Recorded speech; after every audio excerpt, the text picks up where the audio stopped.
Johnston. Welcome to the podcast. Thanks for being here. This is so cool. Thank you so much for coming all the way out to an island to hang out with me. Yeah, of course. And I guess I should fill people in on where we are, but I'm hoping that they've seen our friends already and they might have a clue because we're in Sarasota at the Mote Aquarium. I don't know the official name. Mote Marine Laboratory and Aquarium, yes. Mote Marine Laboratory and Aquarium. And you work here, from what I'm led to believe. Yes. What is your role here? Absolutely, yes. This is so exciting. Thank you so much for coming out. So I have one of the longest titles here at Mote Marine Laboratory. I am the Marine Science Virtual Learning Education Specialist. What a mouthful, right? It's an important job right now. I imagine a lot of the education component has gone virtual with COVID happening. Yeah, absolutely. So the really cool part is Mote has actually been doing virtual learning for about 10 years already. So we're essentially already ahead of the game, which is really cool, very contemporary.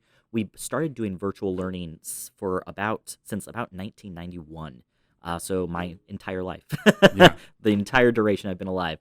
But then we've really ramped up around 10 years ago where we started partnering with Skype and Zoom and offering all these virtual field trips to essentially bring Mote science to classrooms. But we also like to say that we provide marine science education from K to Gray. So we do kindergarten programs all the way up to senior homes, libraries, scout programs.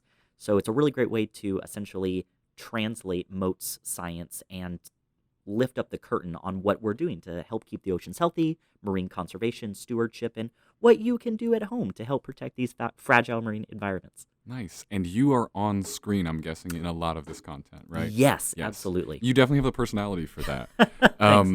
Like even just showing up, you were super excited to be on the podcast, which I find really flattering because I'm always excited when my guest is excited to be on the show. And I don't know why people are excited to be on the show, but people sometimes are, and it makes me really happy. I guess it's like, I don't think everybody gets a chance to do this, and maybe I just take that for granted. Like the chance to just like sit down and have a conversation like this that's going to go out in the world in this way. I don't think everybody gets a shot to do that. So maybe that's part of the fun. Yeah, absolutely. Yeah. I mean, it's so interesting to be able to have a free-form conversation. Normally, all of our programs are next generation science standard aligned. We have to make sure that we're making the most bang for your buck, essentially, that right. I have a classroom for 1 hour, and we have all of these science standards to meet, Common Core standards. We have to intellectually justify their field trip to Mote virtually. So I got a really tight script. Right. And it's really wonderful to be able to provide all of that, but talk about the entire history of sharks. So 450 million years of information in 60 minutes is always like, it's a squeaker. Yeah. But essentially having these podcasts about just free-form conversation is refreshing. It's different, isn't it? Yeah, it's absolutely. There's no rules. We had a couple headaches trying to put this together because I don't have any rules, because right. I can be unpredictable. But I like to think that like no matter what someone can expect from the podcast, they know that it's not going to be a negative experience. Like it's always going to be a positive experience because there's very few things that I don't find to be good things or that I'm not looking for a silver lining on. And if someone's going to come on the show, we're going to talk about fun, nice things. Like I feel like there are certainly podcasts where you have people on and you're trying to like debate someone or trying to talk about a tough issue, and that's just not me. Like right. there's plenty of other places for that, and I'm not the guy to do it. Perpetual optimist. That's nice. Yeah. 100%. That's great. And we're even following good COVID guidelines. We're nice and far apart today. Love that. It's kind of odd though. It's a little odd to sit so far away from someone. I'm getting used to it. So who do we have here with us? Absolutely. So here at Mote Marine Laboratory, we have what are known as ambassador animals. So these are our two diamondback terrapins named Booger and Smiley. Their mom is right around the corner. Her name is Pearl. So these wonderful ambassador animals are great examples of Florida native species that are tragically an endangered species. They live in fragile estuary environments, so it's a brackish water habitat, so it's where fresh water meets salt water. So right where like lakes kind of funnel out into the ocean, it's a very limited habitat, unfortunately, mainly for just habitat destruction, honestly, is erosion, pesticide, fertilizers, just hotel development. Unfortunately, swamps aren't one of humans' favorite environments. I mean, they're really productive and they smell terrible, right? So they smell so bad because they're so biologically and biodynamically productive. And that's where these guys like to live. But unfortunately, humans don't see the value in swamps as much as I would love them to. So they are an endangered species, but having these little guys born here at Mote, we get to take them out when we were doing in-person field trips, and we got to provide interactions with students and adults and have a turtle time, essentially, where they get to meet and greet these Nice. adorable endangered species. Nice. This was put on a real show for us too, Yeah. which is great. Boogers And a ham. this is going to be funny for anybody who's just listening to the audio version. So if you're just listening to the audio version, you need to go over to YouTube because we're doing these on video now, and I'll probably have a picture on Instagram, so you can kind of go look there too. Because of course I'm going to snap some pictures before I leave absolutely. of these guys. They're so photogenic. Yeah. Well, it's funny too because when I showed up, you offered that we could do a nice room that had like this view of the bay right outside, but then you were like, but there's animals in the other place, and I was like, well, we need to get the animals, obviously. Absolutely. Yeah. Yeah, they're going to steal my thunder. Yeah, 100%. Well, they kind of already are. I feel a little more distracted than I typically would on a podcast, so I better start focusing my direction. They're super social. They go on camera all the time. They've been on local news segments and the Weather Channel, so they know the drill. They're real stars. Real Yeah, stars. Exactly. They're media prepped. Nice. So, I knew we were going to talk plenty about Mote. I'm sure we're going to talk lots about Mote. But I don't really know your story or where you're from or how you kind of came to be here. So fill me in a little bit. Like, who are you? Who's Ross? I love that. Thank you so much for asking. So my name is Ross Johnston. I currently live in Florida for the last 2 years, so I'm new-ish to Mote. I just had my 2-year anniversary in October, but I'm originally from California, so I've bounced around pretty much my entire life. I'm from not beautiful California. Like when people think of California, they think of San Francisco or LA and palm trees and Golden Gate Bridge, and I'm from like agro California, like all the farm town California. So I like to say have you ever gone to the grocery store and ordered Driscoll's berries? Have you ever seen Driscoll's? Sure, of course. Yeah, so I'm from Driscoll. Okay. Exactly. So Gotcha. it's not like the beautiful palm tree beach landscape that a lot of people assume, or like on the flip side, Yosemite or these gorgeous mountain ranges that California does have some gorgeous habitats. And then there's the Central Valley that has all of your avocados and all of your berries and all of your almonds and every agro thing that you would get in the grocery store. So it's just really funny to think that I've always been inherently drawn to environmental policy and environmental science, and I live in an area where it's largely gone like second string because it's agroeconomics first and then environmental regulations and protection second. So that, I guess, subliminally has shaped me to who I am today. Right. Yeah. Well, I mean, I think that sometimes it can shape you where you came from, but it's going to be like one direction or the other. Like you're either going to be more interested in that direction and lean toward the place you came from, or you're going to see sort of, or you can get out of your hometown and see sort of the other side of the world. I think that's what I find so interesting about travel, obviously, is that the rules of how anything should or does work become super gray the more and more you travel, because you see how different people live. Totally. And you find that like mostly it's all okay. So from California. Yeah. And then moved out here. Why did you move out here? Yeah, well, so after high school, I went to Massachusetts for undergrad, and I had this like grand design to be a doctor. Like I was like, I'm gonna be a doctor. This is like super prepared for this. This is what I've been like striving for. All I wanted to be in the world is a pediatrician. So that is like my long-term dream job. You like working with kids then? Right, Or you like being around kids? Exactly. So it's super funny that it all ties back to where I am today. Do you have like younger siblings or anything like that, or? No, one and done. Yeah. But you exude that energy of someone who can work with kids, and I definitely don't. Because most kids are so over me because I just show up and I'm just all like slow and sarcastic, and it's not their vibe. But you definitely have that. What is it? It's the Mr. Rogers energy, isn't it? Oh, I appreciate that. That's like the classic energy of like I can communicate with kids because I can meet them at that level. Okay. Wow, that is super flattering. Normally, I meet them on their level because I am so short that I'm literally eye level with them. That helps too. That probably helps too. Yeah. I mean, it's also I'm like definitely that animated human that just like the cartoon character in real life, just ricocheting off the walls and like being able to vibe with kids, doing puppet shows and marine science themed like cartoons and activities and everything. But it was just super funny. That was like, I definitely wanted to be a doctor. That was like the grand design. And then right up until the very end of undergrad, everything was like good to go. This was the grand plan. And then I went on a study abroad program where I got to go Caribbean island hopping in all around these Caribbean islands, part of like a medical internship, essentially fellowship program to do like community outreach and community health and everything. And then I got completely re-inspired by human health and then environmental health and that kind of intersectionality of just marine ecosystems again. So kind of looping back into that anthro-marine environmental connection and being able to see how these humans work with their marine economics, essentially. So I started looking at fishing industries and how there's all of this illegal fishing and like pirates are still a thing, which is wild to think about. We gotta talk more about pirates. Okay. Yeah, Yes. like insane. Like these are like, oh, you don't think of like these swashbuckling pirates. Well, no, there's like seafood pirates and like seafood fraud. I'm like, this is insane because that's a human health issue. That's an environmental health issue where we actually don't really know how many illegal and unreported fishing stocks there are out there and how much overdrawn these fishermen are actually bringing away from the ocean. So it's weird to think that, of course, if they overfish, they're going to get fined. Well, they're going to lie about it then.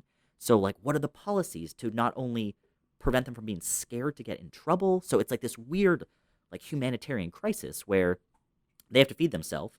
The ecosystem they're overexploiting is super fragile, and there's this, like, a lot of the times there are, like, undocumented immigrants in these communities, and as a result, they're worried that if they do make an unreported or over illegal fishing, they might get like sent back to wherever they're originally from. And so it's like really like tiered level that all revolves around seafood that I accidentally discovered trying to do this like health fellowship. I was like, this is insane. I want to like dive more into this and see. So this is like kind of the initial pivot that started me moving away from like health to more marine science education work. So I went to grad school and I wanted to really do like marine education policy where how do I get people to care? Because yes, people like dolphins, but like people don't care about anchovies, but anchovies are so much more important to dolphins. So sorry all these dolphin lovers out there. Dolphins are great. I love dolphins. I love whales, but anchovies are so much more important. Squid are really important. They're at the bottom of the food chain. If they collapse, everything above them collapses. Right. So in grad school, I was really fortunate enough to get this international research grant to go down and study and live in Argentina for a few months, almost a year. And I was able to do my master's thesis on penguin research, and that I found penguins are that perfect intersectionality of a charismatic animal that people can like get motivated around. Yeah. They're also what I like to say is a really good indicator species where they're one of the very few marine animals that spends equal amount of time on land and in the water. So if the beaches are unhealthy, the penguins get sick. If the oceans are unhealthy, the penguin gets sick. So it's a nice way to see that land and water health are connected and equalized by penguins. Plus, penguins are eating the same bottom of the food chain species, squid and little sardines and anchovies, capelin, all these little tiny things that we don't really see like animal value to, that there's like an economic just like pizza topping fish, right? Yeah. That we often use them in like fish meal and everything. So like we'll feed fish to agro industries of like pigs and chicken, and we just grind up all these little fish because there seems to be an endless amount of them, right? Well, we're pulling them out of the water too fast at this point. So that's what I got to look around my master's thesis, that research that I got to see how can I protect the penguins and by result protect these anchovies and sardines. So it's fun. I like to say that I got to work with a lot of ministers of the environment down there and a lot of like government heads down in Argentina. And it's just really funny because they could care less about the sardines and the anchovies. So we kind of did blanket conservation by protecting these penguins. You're accidentally also protecting these squid and anchovies and sardines. Gotcha. Yeah, so it's a really fun opportunity to make legal policies and write marine policy. That's a weird thing about humans that we have certain animals that we identify with and then certain animals that we don't. Mm-hmm. And they're not any less alive and they're not necessarily any less sentient. Right. They may be able to like perceive a little less than sort of like megafauna, right? But they're still alive. They still feel pain and death. And you know, it's interesting though that we only identify with animals that are the most like us. Right. I mean, penguins are adorable. Like absolutely guilty as charged. Penguins are super cute. But then one of my favorite quotes was from this really good book I definitely recommend it. It's called Monarchs of the Sea, and it's about like the evolutionary history of squid, essentially. And like one of my favorite quotes in that book is that squids were born to be delicious. Like it is their role in the ocean to be delicious. They have thousands of eggs. Their role is to be food for everything else. Interesting. But then there's also a balance between that. That yes, they have a very short lifespan and they create thousands of eggs. So they're good to just mass produce their babies. But I mean, if we're pulling them out of the water, not only for human consumption, but to feed our chickens and pigs, then the penguins and dolphins are also now starting to have competition Right. that is less than sustainable. Mhm. So it's really interesting to be able to work with government politicians around environmental marine policy. And then as a result, education came to light that, wow, I need to get them to know to care, even to make the policies in the first place. So they don't know to care, essentially. Right. So I'm like, all right, let me backpedal that a little bit to marine science and marine education around marine science. So then after grad school, I got to work at the American Museum of Natural History in New York. Very cool. It was Very the cool. coolest job. Oh my gosh. Yep. I mean, I like to say they needed a Ross for all the fossils. So Okay. yeah. Yep. I mean, had to, paleontologist. Yeah. I get it. I get it. But and oh my gosh, I just realized what an idiot I feel like in this conversation, because you've just dropped a lot of good marine knowledge, and I don't know any of this shit. Even when you talk about the Museum of Natural History, the first thing I think of is like Night at the Museum. Absolutely. Like, that's the kind of person you're dealing with today. Love that. I And don't see, know there's your anything connection to that. about what you're talking. But That's awesome. it's got to be really complicated to look at something as massive as the ocean, and then consider all the animals in the ocean, and then be like, okay, since we're the only ones seemingly who understand how to impose certain concepts to create a difference in terms of how these animals all interact, Right. like because we are the de facto babysitter of the ocean, I guess, like we have to figure out how to help everything be sustained on that level and help everything balance out. Yeah, absolutely. I mean, like you, I feel like I can connect to you because we're both such perpetual optimists. So, like, literally the glass is half full. Right. One of the stories of inspiration, essentially, regarding ocean life is that unlike mammals and unlike many species of birds, most, not all, but of course there's exceptions, but a lot of ocean life does have a really high reproductive turnover rate. That, I mean, yes, tuna aren't doing so well because we're really overfishing them, Mm-hmm. but I mean, they have millions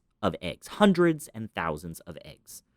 And it's just one of those really awesome success stories where if we just take a breather for just a few years, the ocean will fix itself, which is so awesome that, yes, let's take a pause for the cause for bluefin tuna. We don't need that, but skipjack, let's just pivot to a different type of tuna. Right. A really great success story about that is the swordfish, that in the end of the 80s, early 90s, swordfish populations were almost gone. They're delicious. They're a really wonderfully delicious seafood. However, we almost overfished them to extinction. And as a result, there was this wonderful international push just to, like, take a breather, just calm down on your swordfish fishing. And now they're fixed, which is really cool. So granted, they're not to previous sustainable levels, but they're better than they were just 10 years ago, which is awesome. So, like, a really good little cheat sheet is the Monterey Bay Aquarium Seafood Watch Guide. So it's a free app to download on any smart device. You can literally type in any seafood you want into this app, and it'll tell you if it's sustainable or not. It kind of breaks up almost like a stoplight system that red means stop, yellow means yield, green means go. Swordfish was red listed, and then because we literally took an international break from it, it now is on the yellow list. So there are really awesome opportunities. That one of the coolest things about Mote is we do a lot of amazing sea turtle research. And as a result, we're doing some really awesome conservation restoration projects. And we have a sea turtle hospital here. We're one of the only places in North America that has a sea turtle hospital, That's let cool. alone, I know, right? Yeah. And then like hatchlings too, that we have a sea turtle hatchling room. So if there's a sick or injured or just a sea turtle hatchling that like needs some extra tender loving care, we bring it back and we normally keep it for like a week or two. We sometimes give it medicine or vitamins or rehydrate it, or sometimes if they have a boo-boo, we give them like physical therapy, which is the cutest thing to watch our scientists like rotate the little baby Really? flipper. Oh my Wow. God, it's the cutest thing in the world. Because like, they're these little Oreo-sized animals, Yeah. and just rotating to make sure his little shoulder blade is working. And then we put them back out in the ocean. And for those reasons, our sea turtle numbers, I mean, granted, sea turtles take like 35 years to reach sexual maturity, so we don't really know the immediate game plan, unfortunately. But however, we're seeing the ramifications of our research from like 2 decades ago now. Right. which is awesome. So we're having record numbers of nesting, which is so exciting that, yes, it takes a hot second, but the ocean is really good at fixing itself, and we just have to know to know. Yeah. It's interesting how, I mean, the thing that you brought it back to, I think especially with that app, is the idea that sort of commerce or even just the human diet or popularity of meats can often be the thing that makes the difference in terms of a species. Yeah. Which is super. Like if there's no market for ivory, then there's no poaching of ivory because there's just no incentive for anybody to do that. Absolutely. But you have to like affect popular opinion. That I don't know nearly as much about the oceans, but I do know that one of the things that's happening similar with land animals are wild pigs. That there's no market for wild pigs, but they're a super invasive species in a lot of states right now, and so there's concepts of can we get people to want this as a meat because if we could, and it's almost always helpful to have a wild species over like a farmed species. For sure. That is something people want, especially things like wild pigs that procreate constantly. Yeah. Invasive, absolutely. Invasive for sure. I mean, Right. there's all these wonderful sustainable seafood or just sustainable animal plugs in general of, yes, eat invasive. We partner with the Lionfish Derby, which is awesome. Lionfish, that's the one I was thinking of. Yeah. And then for that reason, like lionfish is delicious. And then there's all these local restaurants that have these wonderful local partnerships with all these local fishermen to go out and eat these locally invasive species. So But you can't eat too many lionfish, can you? Don't you get sick if you have too many of them? I thought that was part of the problem was that you can't eat them all that often. So I haven't as much as they heard want to use that. that as a meat source. I mean, because their meat isn't venomous at all. They have like the Right. venomous spines, but like their meat is really good. You've tried it? I have, yeah. It's Oh, cool. it's really awesome. I mean, Yeah. granted, like I had it as a fish and chip kind of. Sure. So yes, I bet if you have Fry too it much up. fried things, yes, exactly. Just dip it in hydrogenated oil. It's Yeah, fine. Not a problem. exactly. We So can I'm all sure live off that would upset your stomach. Yeah, 100%. Like I think I would die. I mean, yeah, boy, rough. yeah, upset stomach for sure. But then I see, like I think like Gordon Ramsay is someone who I've seen him like travel around quite a bit and be talking about these kinds of issues and talking about how we can prepare invasive species in good ways. And I remember specifically, I think lionfish was one of the ones that he was specifically talking about. Yeah. And like how can we actually prepare that to taste good because it has to be done in a certain way. Like if you can't cook it just like any other fish. You have to really know how to work with those flavors and things like that. Totally. Yeah, lionfish is. Yeah, I mean, it's really cool to see Whole Foods start selling it now. Like the Sarasota Whole Really? Foods has lionfish, which is Wow. like it's the coolest thing.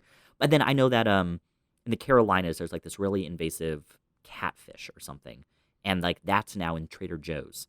So it's really cool to see these big areas and these big cities, these big metropolitan groups partner with local environmentalists, local fishermen, and then push that kind of up the food chain to Target and Whole Foods and Trader Joe's, that not only will be able to have the ripple effect, essentially, that they will be able to disseminate this information, and they have the power and the presence to kind of push those, once again, subliminal sustainability plugs, if Right. anything, that I don't know to know, but then if I see these leaders doing it, that's a good path to follow. Right. And it's not just that you want it to be available in the Whole Foods. It's also that when something goes in Whole Foods, it starts way more of a conversation about that thing, and that thing can become very popular. Right. Like literally, sometimes it's just placement. It's just like, Totally. oh, this is new. This is interesting. If it's carried by Whole Foods, it's got to be good or whatever it might be. Like they have an influence in that way too, just by stocking the shelves with certain things. Exactly, yeah. I love one of their initiatives is Eat Ugly, and all these like poor, bruised, and damaged and ugly produce. I'm like, oh, this is hilarious. Right. Yeah. I'm sorry if it's slightly bruised, but it's still good. So rather than food waste, which is obviously such a huge issue, that it's sustainable and cheaper, which is nice. That it's not whole paycheck. Yeah. This is I'm going to super macro levels here, which is so that's what I have to like try to stop myself from doing. Fun. I don't know which episodes of the podcast you got a chance to listen to, but I did an episode with Mike Sanda in South Carolina, who's a jiu-jitsu instructor there. Nice. And he and I both have the same problem of jumping up too many meta levels like too quickly. Whoa. And so we can never like think about a problem on the surface, because now I'm literally thinking about just how humans eat as a whole and like how is this all supposed to work? And I guess the main issue is that humans are super overpopulated compared to the earth, and so we are asking for our food chain to somehow come with us up to that level as we're populating so rapidly. And it just seems like no one's got a real good answer on how to do that just yet, because you have different camps. You've got people like, I'm the type of person who's like, I'm looking mostly for, and typically I'm not in places where I can actually get fish, so I don't have fish as a huge part of my diet. Totally. But so when I'm out in the Midwest or in the West or whatever, the only thing I know I can do is be going for like ethical beef. So I know that I can get beef from family farms or whatever, farmers markets. That's kind of how we roll. But then if you do live on a coast, you have to be a lot more cognizant of the seafood that you're eating too. Right. It's totally different. Which is also really funny because, I mean, Midwestern seafood is also a huge issue that, I mean, they don't have as much marine seafood education. So there's a lot of fish fraud in the Midwest, where scallops are sometimes just circular plugs of skate wings. And that it's still the spongy texture, and they don't really know that if you cook a skate wing in like fish oil or whatever, sure, that could be a scallop, and that Midwestern seafood restaurants don't have the traceability and the transparency to be able to source the scallop from the Pacific Northwest. That is super interesting. Or not. I mean, there's this awful, hilarious, awful story a few years ago where it was Oklahoma or Nebraska or one of those areas, and there was this calamari scandal where it wasn't actually calamari rings. It was fried pig rectum. Okay. I know, right? Delicious. Isn't that just a lovely story? That would help the wild pigs, yeah. So, I mean, right. So this seafood restaurant was serving calamari, but like, so there's like the whole name of the article is like, always be suspicious if there's no tentacles in your basket. That if you just have a basket of calamari rings, is that actually squid? That's disgusting. I know, isn't that awful? I mean, it shouldn't be disgusting, right. because I'm all in favor of using every part of an animal.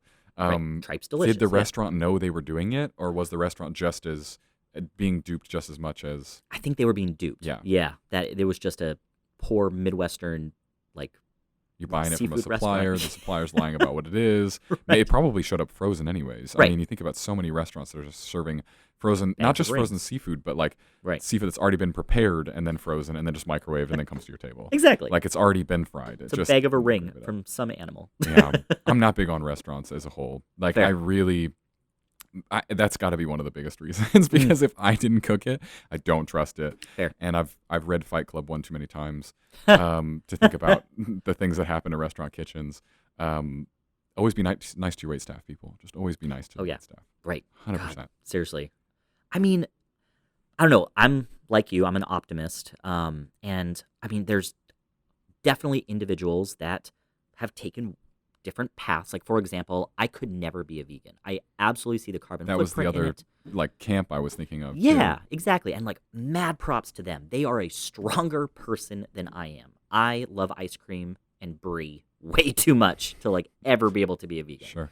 But then I like to call myself like an awareitarian, that I am the worst person to bring to a sushi restaurant, because you better believe I'm going to whip out my seafood watch. Yeah, I'd imagine. Oh my gosh. And then that poor waiter would be like, oh God, just order. And I'm like, well, we're learning together. Yeah. So then, I mean, obviously I'm like nice and respectful, but like the waiter now comes away with like, we learned about this. And then if I don't order it, I want to talk about why I'm not ordering this. Like, oh, you do have bluefin tuna.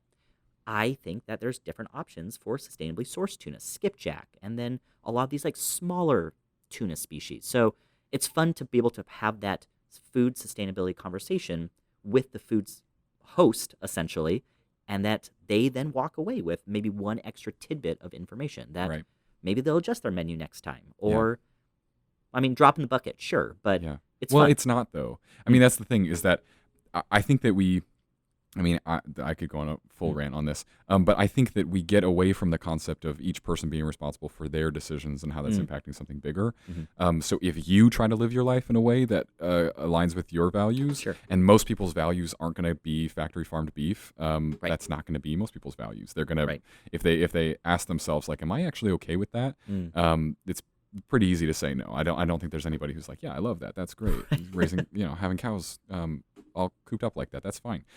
So if you're making those types of decisions that are responsible for you, that's what impacts the rest of everything. That's what impacts the entire system. Totally. I think that I have a lot of hope when it comes to food, though, because well, my job and my role is to create content, just like you, create content where people can learn things. And content, the nice thing about content is that it lifts the curtain on so many things. Totally. So especially when it comes to food, we have so much more access to knowledge about where the food is coming from. Hopefully. That I feel, in some ways we do, and in some ways maybe there's wrong ideas that are being propagated still. Right. But I feel like all of these systems of how we eat and where we buy our meat from and all these different things were set up at a time where there was no way to pull back that curtain, because you didn't have access to media that was coming from you at all angles. And so, whatever the newspaper said was going on with the beef, like that was your one shot to find out if there was something bad with the beef. Totally. And so my hope is that, the more we there is nothing that will stop us from learning more. That is inherently, that's going to happen. We're going to learn more about where our food comes from, which means that we can start to tear down some of those systems that were already built up. Yeah, and the big overarching groups are forced to take sustainability plugs because sustainability is super trendy. Like, it's really in. Right. I love that people care, and they don't want to lose their customers, so they will adapt, which is awesome. I mean, one of my favorite stories to tell my kids during my programs is that McDonald's McFish sandwich is sustainable seafood. Really? Which is so cool. Yeah. Yeah, right?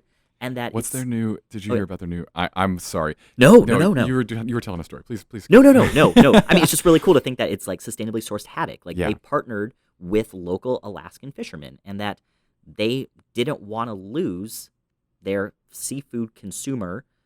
So cod isn't sustainable. So it's not a cod sandwich anymore. So they've pivoted to supporting local fisheries in sustainably sourced fishing waters, and they're providing local-ish jobs, but then it's also a guilt-free sandwich. I mean, calorically, no, but but it's really cool to know that, like, oh, McDonald's is kind of taking that I don't know, big brother kind of perspective that, like, I'm guiding you by making you not really have to choose because every option we have is sustainable, which is really cool. I mean, granted, their beef and their chicken are questionable, sure. Right. But it's just really cool to think that their seafood option is inherently sustainable. Yeah. And they're kind of just taking that option to worry about it even off the table, which is, I don't know, refreshing. It just makes me hopeful. Right. I think that at the same time, like, it's interesting the way you put that too, because I think a lot of people feel like they are at the mercy of what the food producers give them. At the same time, the truth is that the corporations are at the mercy of us. Exactly. So they are at the mercy of us saying, I will eat that or I will not eat that. Right. And that, I think, that is where all the power lies. But it's interesting when I think too many people are convinced that they are ruled by what the options are at the grocery store or at the McDonald's, as opposed to the fact that you get to tell McDonald's what you're going to eat because you never go to McDonald's because you only ever go to the farmer's market for your beef. Right. Like, that's a different type of story. And if nobody bought burgers tomorrow from factory farmed meat and said, we're done with that, they would be completely at the mercy of their consumers. Totally. But it takes time for it's like turning a battleship. It's just going to take some time for us all to absolutely. I mean, I have about 6,000 connections every single year, over 6,000 connections. So not just 6,000 kids, but 6,000 individual, like, point-to-point connections, which could be a classroom of 30, a classroom of 200. So, I mean, we are seeing thousands of audience members every single day. That's interesting. And there's all these really fun stories. So I share that story. I share the entire story of why McDonald's now has the recycled paper burger clamshells, I guess. Okay. Because that was a 5th grader wrote a letter saying this should be recycled paper. So then talking to 5th graders, they say they think they're powerless. I'm like, oh no, not at all. A letter from a 5th grader will make huge ramifications. And then it's a great publicity stunt. So they love that too.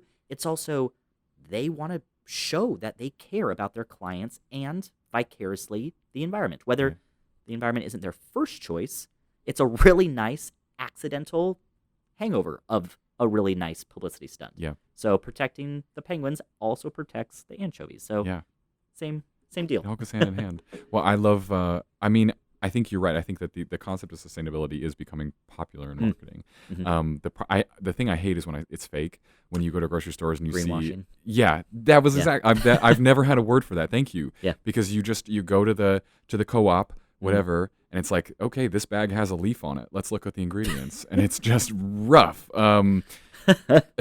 Although I gotta say, the one that's doing it right is Mm, there was some coffee that Andrew and I bought from a Walmart, mm, but it's literally got a QR code on the back, and you scan it. And mm. it's like, oh, it comes from this farm, Cool. and this isn't. I thought that's such a good way to go. Like that's Yeah. such a that's not greenwashing. That's like, okay, Right. you can fact check us on this one. Like this is where your coffee comes from. Totally. Another really Seems- fun app to plug is the palm oil scanner. So that's a Ah, really fun app that you can scan just the barcodes of like Oreos or Cheez-Its, and it lets you know, do they have palm oil in it, which is mhm.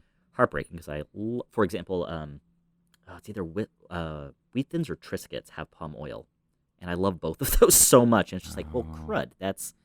Now I can't unlearn that. yeah, So I'm super aware of that. So the fact that some like organizations, like I don't think Trader Joe's carries any palm oil per sourced products anymore. gotcha. So it's nice to have that responsibility taken away, I guess. Yeah, So which maybe that just makes me sustainability lazy, but it's nice to be able to go guilt-free shopping without stressing that, oh, I like this, but I don't want it to hurt the environment. right.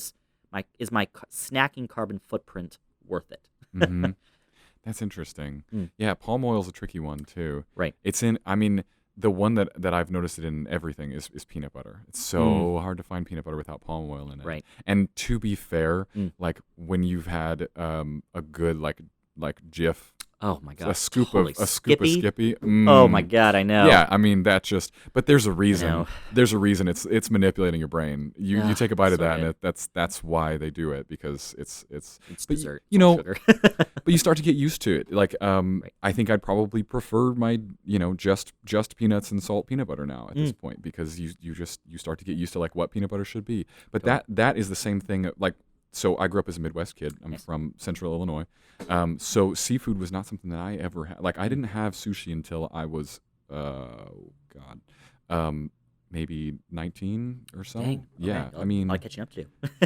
I can't think that I would have. No. Yeah. So sushi. Well, no, that's not true. Maybe 18. Maybe 18. But there weren't those options around quite as much. Mm, Like what I thought seafood was fish sticks from the freezer, nice. or the Red Lobster where I would get popcorn shrimp. Totally. That was what I thought seafood was. Delicious. But it's so hard. I think it's hard to change after you get through childhood Mm, and acquire tastes for especially seafood. I think seafood is one of those sure. things that can be quite tricky. Did Yeah. you have a lot of seafood from where you were in California?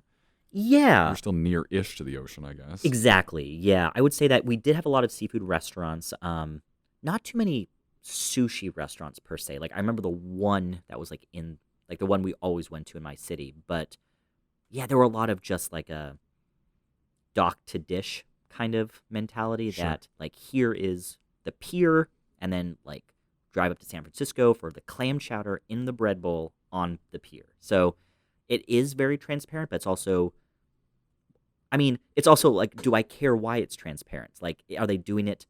Are they providing seafood sustainability and seafood transparency for the environmental reasons, or are they doing it for the tourism factor?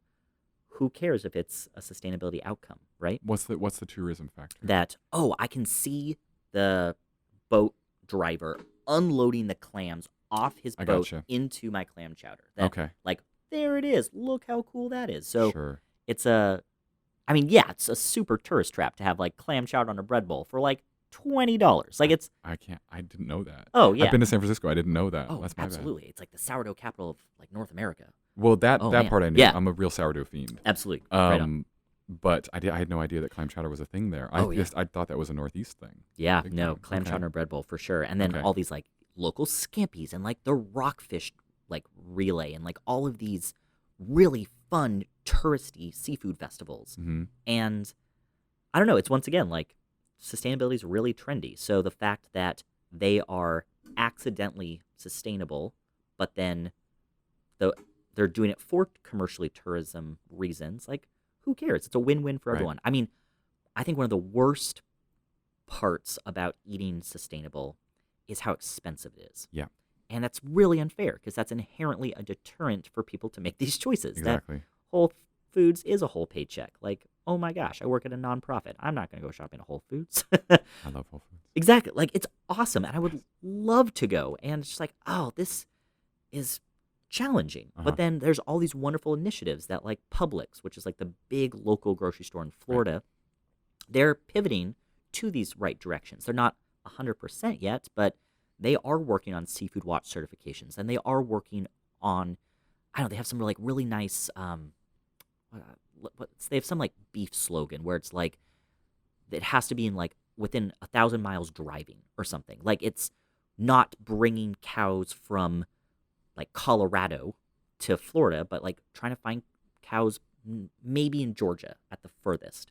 So it's little drops in the basket or drops in the bucket. But yeah, I mean, it's nice that Publix is like cheaper and doing what they can, which is nice. And that it doesn't have to be a sprint. It can be just a longer jog, but we're all moving towards the same goal, which I think is really exciting. Right.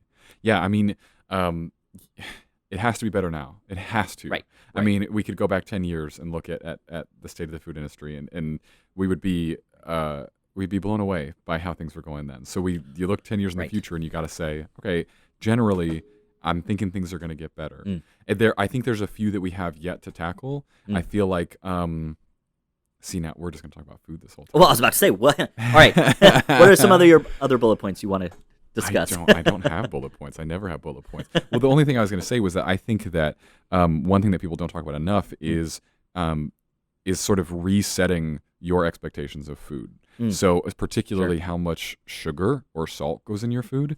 And when you start cutting those things out, your whole palate changes. And so like I can have very minimally sweet things now, and I'm blown away by how sweet they are. And it's crazy, but you have tolerance to sugar in particular, just like any drug. It's just like you just expect that something has that much. Totally. That when you back off of it or take some time away from it or whatever. Right. But that I think is that's where I think it's everybody's job to push themselves to reset their own palate and find out what that can look like. It's nice because it can make a big challenge. difference. Yeah, I like that. Yeah. Have you tried anything like that before? Like cutting anything out of your diet in particular? Yeah, no, that's a really great question. I struggle eating mammals just because I know that they have much larger of a carbon footprint, much more of a water footprint. So, for example, I don't cook mammals for myself. That if like I'm going out and like if there's like a burger barbecue or something, and like sure, of course I'll eat them, but like I don't purchase mammal. Interesting.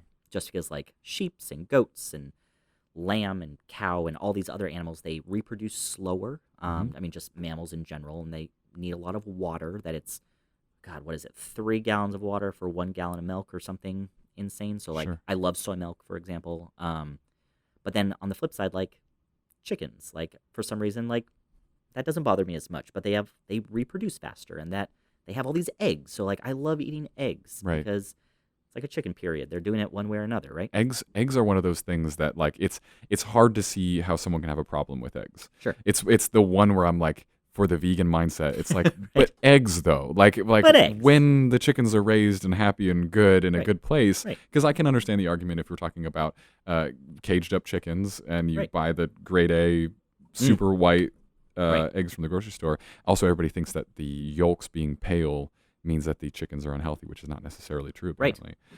So don't think that your eggs are healthy just because they're like darker colors, because they can literally just feed them like red pepper and all of a sudden. So, but if you get eggs from your farmer's market or from your neighbor or you have chickens yourself, it's real hard to see how people have a problem with that one. But I guess certain people do.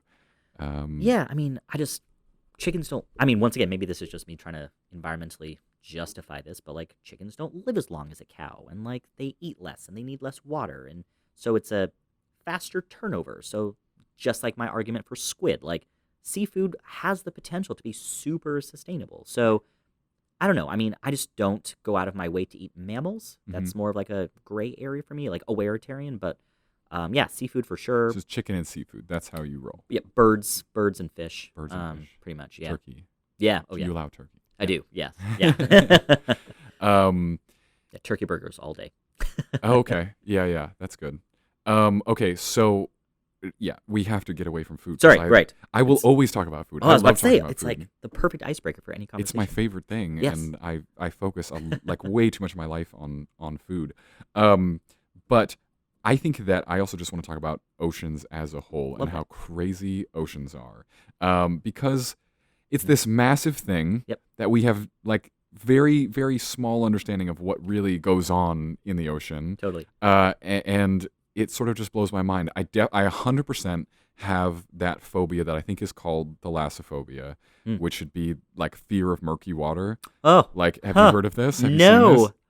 Oh yeah. So I'm on this subreddit that's thalassophobia, and it's just all these pictures of like being like deep underwater and you can't like see through the water, Oh. and it's Yikes. it's gnarly. Yeah. But I grew up afraid of sharks in a big way. Okay. I think, did you ever see the movie James and the Giant Peach? Oh my God. Yeah. Yes. Right? With like the big metal shark. Yes. See, it's so funny because I thought that cloud rhino was way scarier. I don't remember that. I'm gonna Google. Oh I'm my gonna gosh! Google Like that giant cloud rhino that. Okay, thing I'm that looking it up charged because as at soon him. as I see it, I'll have the. Yeah. No, that was like a weirdly traumatic movie for me. Oh yeah, Yeah. it's all thundery and yeah. Yes. Yeah, totally. Like, yes, Yeah. the shark was scary for sure. This But guy. like, yes. Oh my God. Thank you. Yeah. Ooh, that's creepy. Wow, that's so funny. That is one of those like weird little kid nightmare movies. I was like, if I watch it again, it definitely isn't going to be scary, but like, oh, I have such fond memories Yeah, of how it was a terrifying that creepy is. movie. Yeah, Like, look, okay. somebody needs to address how creepy that movie was. Thank It was you. not for kids. Who directed that? Was that Tim Burton? Oh, It's that style, isn't God, it? It's right? that cartoon style. Or This, I mean, this is the stuff that gave me nightmares. Was Oh. that shark? metal shark. Ugh. Yeah. That's No. okay. Well, now I have to see. This is why the phone is helpful sometimes, because I need to know who directed this. It was Disney. Ugh. It's a Roald Dahl book, of course, Hmm. but who directed it? And see, like, yeah, the Dark Crystal really creeped me out. The Labyrinth the Never-Ending Story stressed me out. It is Tim Burton. Oh, that makes total Never sense. Ending Story is very stressful. Yeah, when I the didn't- horse gets eaten by the swamp. It's messed Ugh. up. Yeah. Yikes. Yeah. What were we watching as kids? I watch Thank this you. stuff now. It's so wholesome. It's crazy wholesome. Frankly, even a lot of the like content for adults Right. is super wholesome. Right. Like, I don't know if you have Apple TV, Mm. but I watched the show Ted Lasso. Yeah. Yes. You've seen it? Yes. Yeah. That is Absolutely. It's a great super show. wholesome. Absolutely. Like, everything in there is about just like, oh, just be a good person and Yes. adopt a Zen philosophy and everything's going to be Ugh. fine and Thank people you. are good. So what were we watching as kids? Yes. But I think for a lot of, I mean, there's obviously like plenty of shark movies that could make a kid be afraid of sharks. But for me, for whatever reason, it was James and the Giant Peach. And that I couldn't get out of my head. And I don't even love, this is, I'm embarrassed to admit this, which means I should admit it on the podcast. Because I even get uncomfortable a little bit in a pool where my feet aren't touching the bottom because I can't, You're I like can't. 9 feet tall. What pool can't you touch the bottom of? There's plenty of pools I can't touch Okay. the bottom of, and it still gets me just a little bit. I'm thinking about like, oh, is something behind me? Like, I don't know. There's something about water. So I've got massive fear of the ocean. Fascinating. Or maybe it's just respect. It's probably just respect because I'm definitely meant to be on land 100%. I'm a human and I'm supposed to be on land and maybe hanging around in trees. Well, I was about to and say, like, you not can reach supposed the to mess top around with shelf. that. Like, that proves. Yeah. Like, I mean, you're readjusting these curtains that I couldn't even touch to save my life. Yeah. Yeah. Well, I can't help that. I mean, that's No, just it's- good genes. So, like, yeah, land mammal for sure. No, Yeah. absolutely. It's a hindrance sometimes. The height, the height is a hindrance. I apologize for my bruises already because I was at jujitsu this morning, Nice. and Andrea came by yesterday and she was doing some filming of me in these classes. I've been doing this for the month I've been here, and I recognize that like when someone has me like pinned, it's called side control when their body is over here and your chest is pinned down, and the goal is to get your legs underneath them. Oh my gosh. But my femurs are like the longest part of me. So like the idea of getting my knee under someone is like nearly, and I watched it and I was like, I need a new strategy because that's just not going to work for me. I It's mean, just there's like, so much leg. there's a lot of leg. Yeah. It is. When I know what I'm doing with it, like look out because See, it's good to sharks be should like be long. scared of you. Yeah, but I'm terrified. But of course we all love Shark Week. Who does not love Shark Week? I mean, you don't love Shark Week? I mean. Once again, it's Tell like, me what happened with Shark Week. no, it's like, it's one of those things where, like, it's awesome they're Mhm. bringing such a public focus to this. Like, Right. this is amazing. Okay, sorry, ladies and gentlemen, we're back. We just had to switch battery real quick. Okay, Shark Week. Shark Yeah, Week. no, You were absolutely. saying something about I don't know when it cut out. No, but- no, no, no, of course, absolutely. So, yeah, I mean, Shark Week, it's really great. It's also, I mean, for example, at the end of every one of my virtual learning broadcasts, I always tell the kids, the more you share, the more you care. So, one of my most popular lessons is sharks, facts versus myth. And I do an entire hour-long program talking about, like, all these shark rumors and all these shark myths. And, like, yes, it's awesome that people have such a fascination for sharks, but, like, a lot of the times they're a really hyperbolic myth, right? That sharks can smell blood in the water from miles away. It's a little dramatic. I mean, yes, they can smell blood in the water, and yes, they do have a really good sense of smell, but, like, miles away is, like, it's a little dramatic. Really? Okay. Yeah. I feel like I should just stop the podcast and just turn the whole floor over to you to just do this hour-long I was program. about to- Because like anything I'm going to have to say is not going to be nearly as interesting as what's in that shark program for me. Yeah, no, I mean, we should definitely book a program Oh sometime. my goodness, that's super cool. Yeah, no, so, like, I love Shark Week, and it's really awesome that it's such a cultural revolution Yeah. because it is definitely a step in the right direction about dispelling myths about sharks. But it's also, like, it's a little hyperbolic, you know? Yeah, it's just as many like dramatic reenactments of shark attacks Yes, as it is education about why you shouldn't be afraid of sharks. So that's Right. a bit of a mixed message, right. to right. be honest. Absolutely. But you know, at the same time, I think that you can't limit people's fascination with sharks to one thing or another. Right. Like part of the reason we're fascinated is because those things are powerful and scary sometimes. Totally. Totally. And if you're like out there in a shipwreck with nowhere to go and a shark starts circling you, like that's a moment. Meh. That's happened to people. Meh. I mean, yeah, ironically, that's actually how Mote got its start, which is really funny. Really? Back in 1955 is when Mote Marine Laboratory was originally founded, but our founding director, Dr. Eugenie Clark, so a woman in science, which is so inspiring because, like, back in the 1950s, there weren't a lot of women in science, let alone women in marine biology, let alone women studying sharks. Hmm. Plus, she was, like, a Japanese American, like, she was just, like, breaking the glass ceiling, for sure. Awesome. Really badass woman. But one of her initial first, like, fresh out of PhD research programs is working on shark repellent, which is so hilarious to think about that, like, this was a government-funded research project that they were so worried about having. And then there were a few coworkers she worked with, like Dr. Perry Gilbert, and it was just really interesting that there were all of these scientists that were contracted by the government to work on shark repellent and, like, these shark repelling capsules in case the plane crashed in the Pacific Ocean and Yeah. a shark attacks you. Well, like, they're not going to attack you. Really? No, sharks aren't scary at all. So I like to say, like, one of the best facts is that there are over 500 species of sharks in the world. 80% of them are less than 5 feet long. Mm. Yeah. Okay. And then, so out of the 80% of the sharks that literally could not hurt you if they tried. So, like, a whale shark, for example, bigger than a school bus, over 45 feet long, biggest fish in the entire world. Their teeth are the size of a grain of rice, and they eat plankton. So, like, oh my gosh, there's this bus swimming by me, and, like, it has no interest. We're not even on its radar. Why is that a shark and not a whale then? Because it's a fish, yeah. Mm-hmm. Oh. So, yeah, whales are mammals. Yeah. Okay. Yep. Yeah, so it Alright. has gills and everything. Mhm.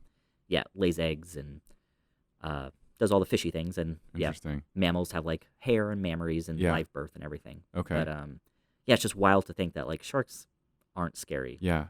Well, and that's the thing too is like I don't think that me being afraid of sharks applies to every shark either. Right. Like I feel like there are Totally. certain sharks that I would get in those chainmail suits and go hang out with, like reef sharks. That doesn't bother me. Oh, yeah. Like Right. it's really the great whites, the tiger sharks, the real toothy guys that For that sure. mess with me. So out of the 500 species of sharks, the bulk of all of shark and human encounters. So we here at Mote Marine Laboratory, we do not say shark attack because that is super dramatic. Sharks don't attack people. Attack implies intent anyways. Exactly, Yeah. exactly. So we say a shark encounter. Okay. Though They encountered us. We encountered them.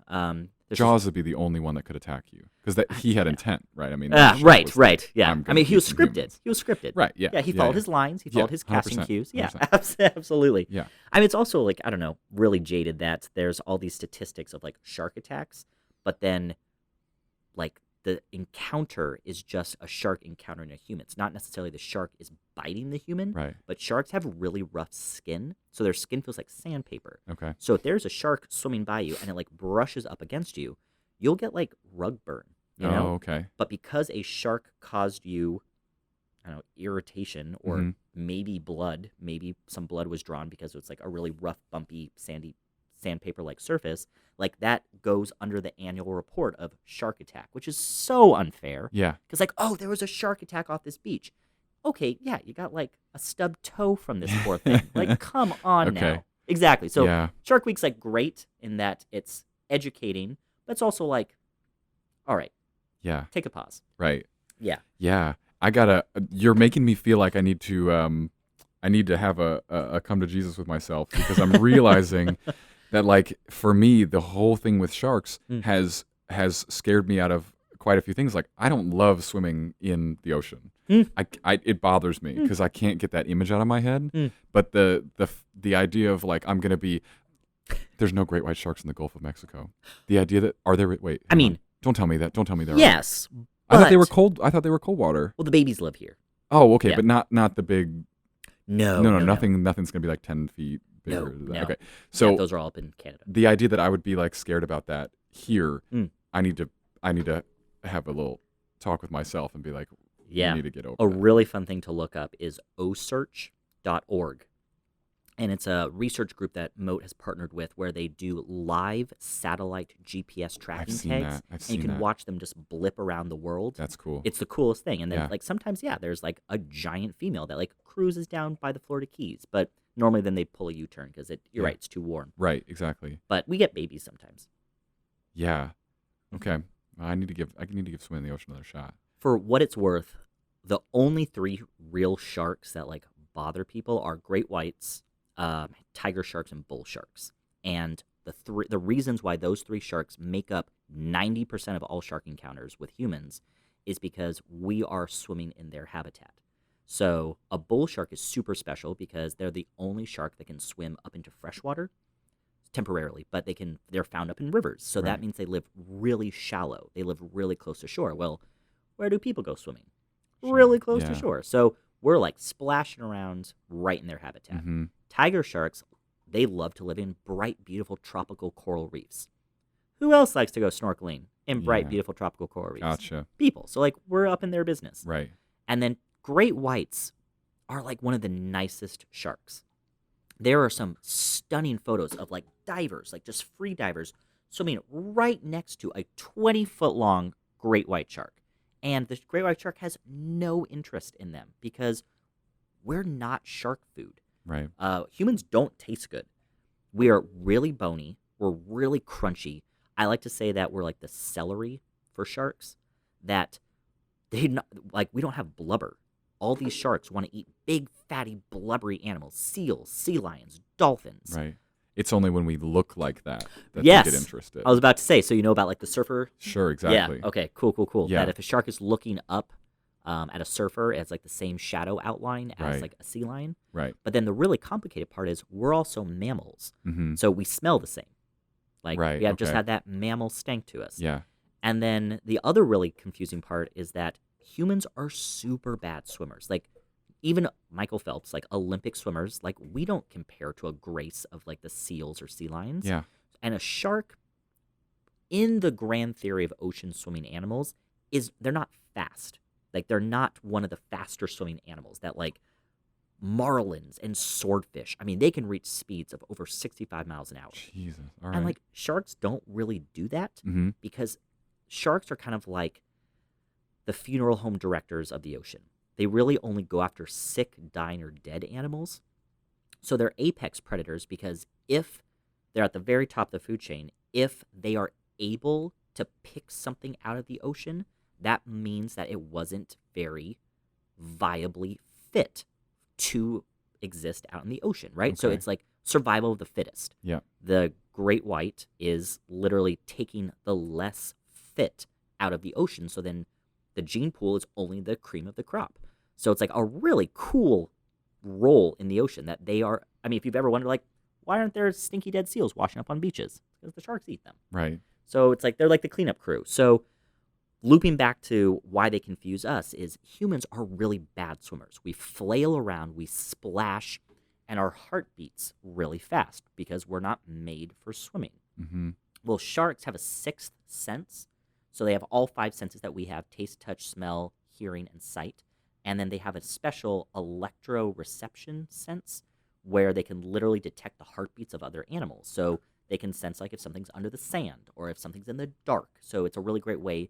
And it's also a really great way to find animals that are like winding down their life, that their heart is either beating really fast, so they're not very fit, or it's beating really slow, which means they're starting to like die off. So when they smell a mammal who is flailing around in the shallows, like, oh my gosh, that's a super sick seal. Yeah. So then they come investigate us. I like to say that a shark is kind of like a toddler. It investigates with their mouth. Okay. And then they like normally investigate with their mouth, and we taste terrible. Right. Like, we're like super gross. They like, oh, that's a bony, crunchy disaster, and then they leave. Right. So I don't know. They're just doing their job. We can't fault them for that.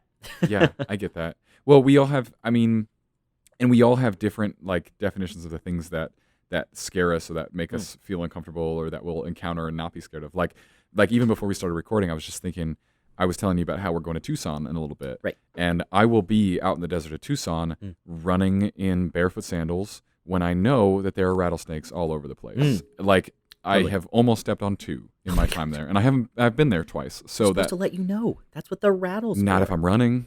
Gosh. Not if I come running up on one that's crossing a trail.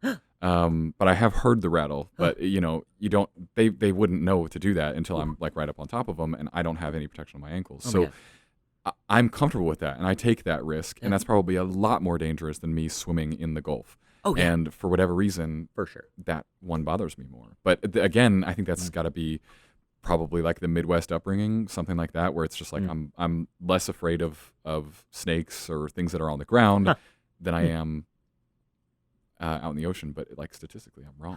That's way more dangerous. I mean, honestly, if you have just gone in the Gulf, there are probably sharks just around that aren't bothering you. I mean, honestly, the big things, they don't really live that close to shore because there's like not that much depth there to support how massive they are. Yeah. I mean, as far as like concerns, if you go out to a Florida beach, always do the Stingray Shuffle. Yeah. So, because we have, yeah, exactly. Kick up a lot of sand and scare away the little stingrays, because we have lots of little stingrays right in the wave action, like right in the surf, the splash zone. And like, yeah, I mean, once again, like their sting wouldn't kill you, but like, ouch, that would be uncomfortable. Right. So scoot, and then they will get out of your way. So there's nothing really bad here. Yeah. Let's talk about manatees. Yes. Oh my gosh. Absolutely. My favorite animal. I don't actually know why. I think at some point I just decided they were my favorite animal. Oh my gosh, they're so weird. They have been. They're great. Oh, they're the great. weirdest thing. They're such a disaster. So what's so weird about them? Do you mean because they're like so clumsy or something like that, or they're just the weirdest thing? What's their closest relative? I have no idea. Oh my gosh. I have no idea. I know that they're Take a guess. I know that they're referred to as sea cows. Totally. So I'd imagine that we're something along that line. Weirder than that. Weirder than that. Okay.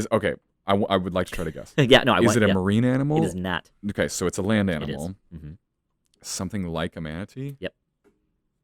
Is it a mammal? It is a mammal. Maybe like I'm just thinking in terms of, I have no idea. Something super weird. The weirder you think your guess is. Like a capybara or something weirder. like that? That's a rodent, so not quite. Okay. Well, I'm very bad at it. No, exactly. So let's like break this down. What does their skin kind of look like? Maybe like a rhino? Close. You're elephant? Yes. Okay. They are related to elephants. Interesting. They're a big swimming elephant. Really? Isn't that the weirdest thing? That's fun. I like elephants too.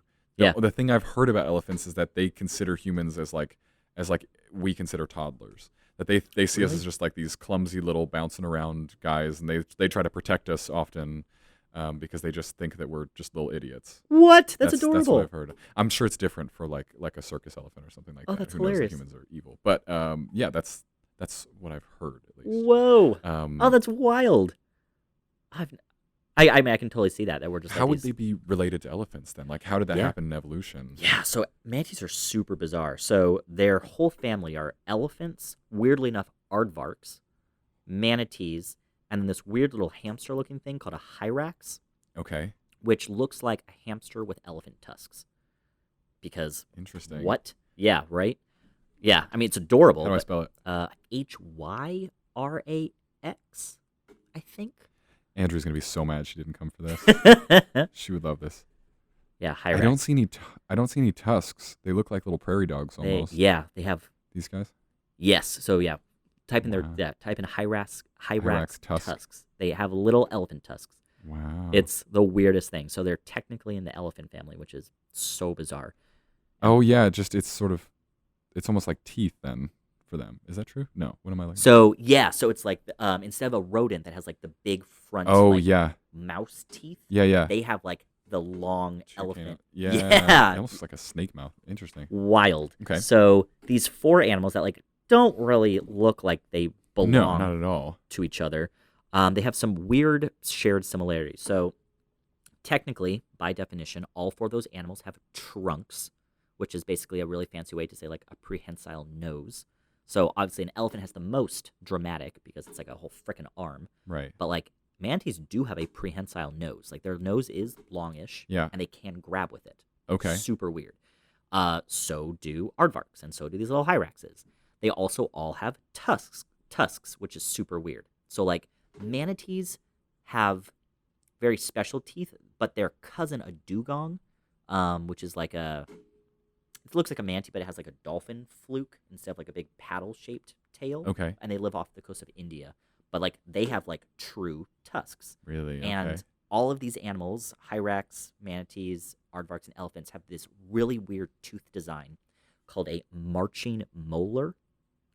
So you and I have baby teeth. Our baby teeth grow up and then fall out, only to be replaced by our adult teeth. And then they're done. So because these 4 animals have super aggressive vegetarian herbivorous diets, they are constantly grinding their teeth down. Right. So they're in constant need of new teeth. So all of these animals have a never-ending supply of teeth. But rather than growing up, they grow forward. So it's like a conveyor belt Oh wow. of Okay. teeth that come forward and then plop out when they're used up. That's and then the next wild. one marches forward. That's super wild. Super weird. Yeah. The other hilarious thing about manatees is that they don't have any cervical vertebrae, which is a really fancy way to say they have no neck bones. Yeah. So these like little floating sweet potatoes out there have to move their entire body to turn their head. They can't just turn their head. They have to lug their whole... They're so great. They're so ridiculous. They're so ridiculous. They can get to 3,000 pounds.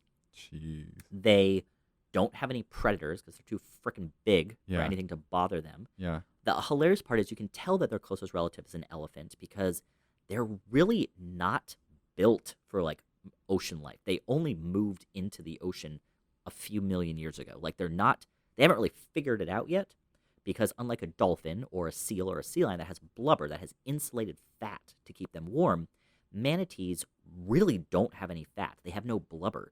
So that's why they live in Florida. Right. Because they need warm water. Okay. And if the water gets too cold, they actually get like cold stunned. So every winter, so now, it might be a little too early now, but on your way out of Florida, look up some like freshwater springs. So like Crystal River and a few of these really beautiful areas that have like these warm freshwater springs that manatees aren't a true marine mammal because they migrate up into freshwater rivers to Right. hibernate in the winter in these springs. Another really cool thing to look at is on your way out of Florida, stop by some of the power plants. So these power plants are now federally protected manatee preserves because there's such hot water discharge from cooling down the engines. Sure. Yes. That's a manatee hot tub.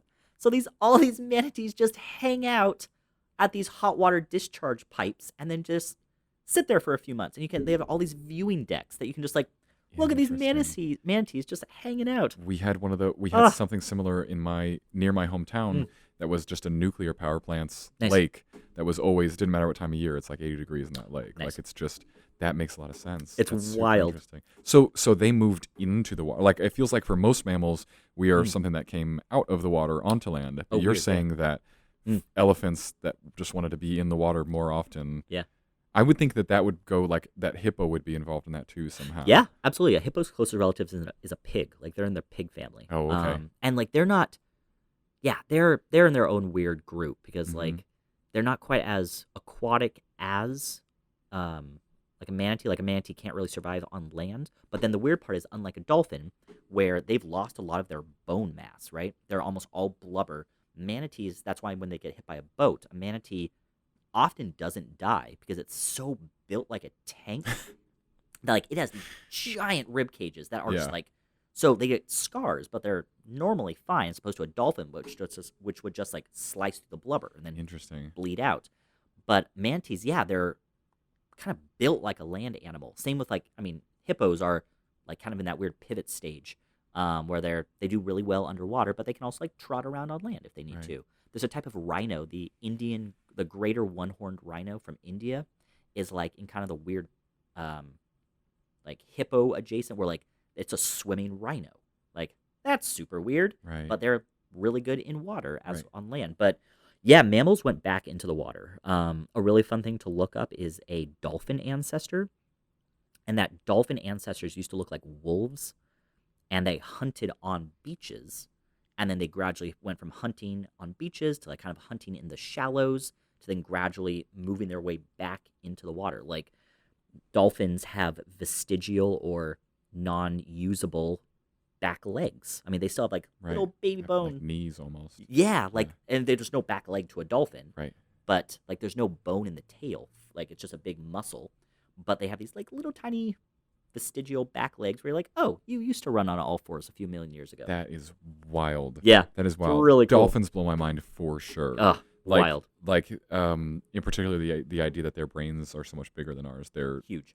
They're like, what do they know? They know something, man. I mean, the fact that they have like their own names is like crazy. Like, do they really? Yeah. I mean, they assign like certain clicks and frequencies. So if a mother dolphin makes a click or a frequency, like it is assigned to her daughter. And the daughter like knows that's her name, which is the coolest thing. Wow. Yeah, dolphins are awesome.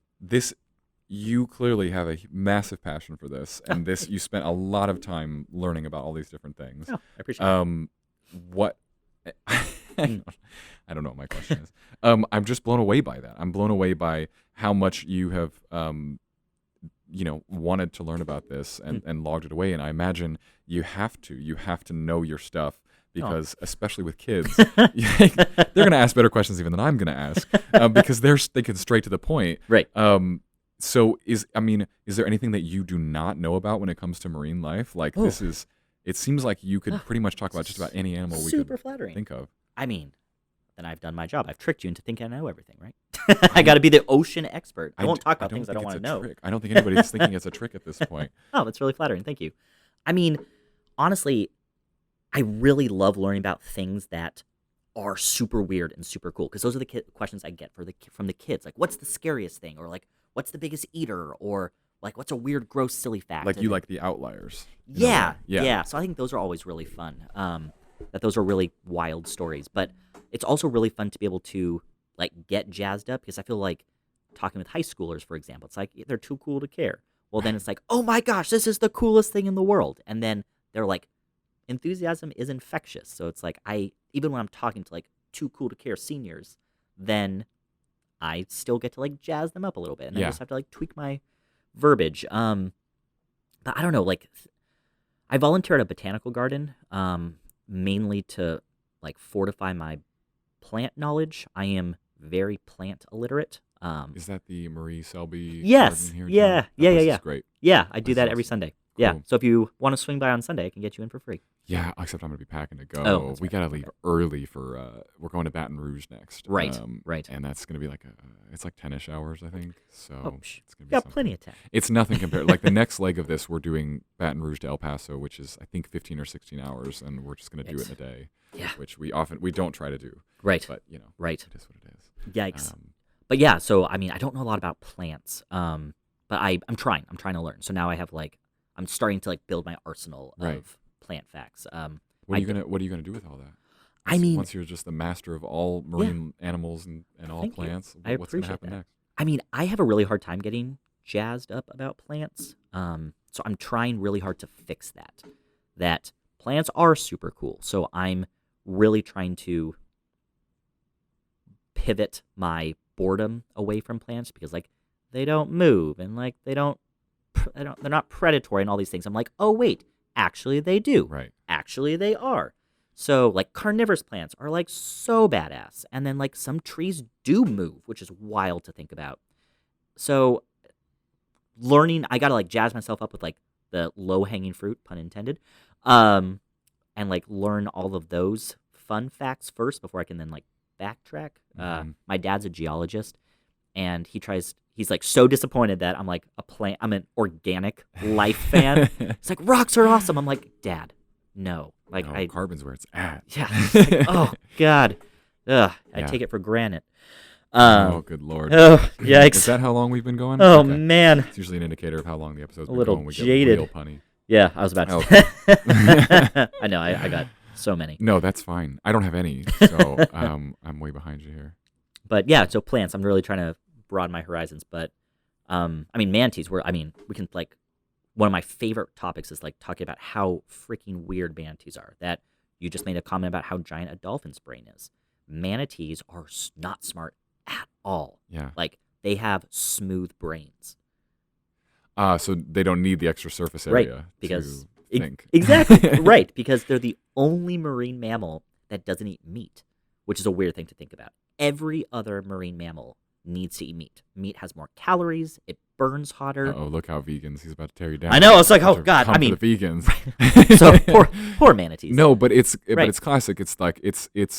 It's one of the best arguments for how humans were able to evolve. That's again, we can take it right back to food. Right. But the idea that humans started cooking, right, so that our caloric intake was just skyrocketed immediately, and so all of a sudden you have things to do outside of just eating. You can actually plan something. Absolutely. You develop a need to do that. Hunting, gathering, you're right. And these manatees eat seagrass, and that doesn't go anywhere all day long. Yeah, one football field a day. Per manatee? Yeah. Our football field's worth of grass, what? Wow. Yeah, constantly grazing. Yeah. So our manatees here at Mote, they have to eat 88 heads of lettuce every single day. Wow. Nuts. Yeah, that is wild. Yeah. That is wild. I have a very small scale version of that happens in my house, which is a guinea pig who has to eat. They have to eat hay and grass all day, and they can't stop. And I don't really understand why that is. That doesn't make any sense to me, really. Those little fast metabolisms. That's so cute. That's what it is, isn't it? But if you eat something that has no calories in it, you gotta keep eating. You have to keep eating it. Yeah. Which is just, it's you cannot elevate to another level unless you have the ability to take in more calories per time you eat. Right. Manatees are great, but there's not a lot going on upstairs. We could get it done calorically in 15 minutes a day if we had to. Right. And then we'd have the rest of the 24 hours to be thinking about things. Yeah, one of the math problems we assign to our kids for our manatee science is that we make them calculate the calories of one cheeseburger, and that essentially equals one cheeseburger equals 15 plates of lettuce. So that's our manatee metric scale. Right. So it's just wild to think that it's a plant-eating mammal. That's why they can only live in warm water, because they don't have the blubber to keep them warm. So they're just such a disaster. I freaking love manatees. God. And then one of the best manatee facts is that because they're just not very good at swimming either. Right. In order to regulate their buoyancy, they fart. Yes. Oh my gosh. I've heard this. What? So if they want to sink, they fart. And if they want to rise, they just kind of plug themselves up and they float back to the surface.